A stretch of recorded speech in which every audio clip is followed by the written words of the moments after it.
Pengacara kondang Hotman Paris turut menanggapi putusan Hakim Pengadilan Tinggi Agama Jakarta Selatan yang menjatuhkan hak asuh anak kepada Baim Wong. Bahkan, Hotman Paris sudah mendengar kabar jika putusan ini diambil setelah penilaian bahwa Paula Verhoeven dianggap tidak layak memegang hak asuh tersebut.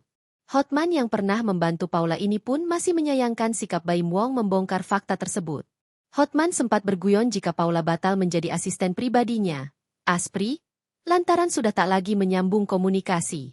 Lebih lanjut, Hotman menjelaskan jika Paula mengajukan banding kasasi PK, maka itu artinya putusan hakim belum final. Tak dipungkiri Hotman Paris, adanya dugaan yang pernah disampaikan Baim terhadap Paula Verhoeven bisa mempengaruhi keputusan hakim dalam banding hak asuh anak ini. Makanya saya bilang kok tega banget gitu loh. Itu loh yang dibilang sudah kena penyakit itu sebelum nikah. Itu bisa mempengaruhi, bebernya.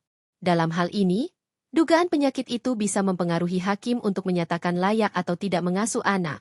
Hotman sendiri mengungkapkan, bisa jadi hal tersebut memang sudah menjadi bagian dari rencana Baim Wong.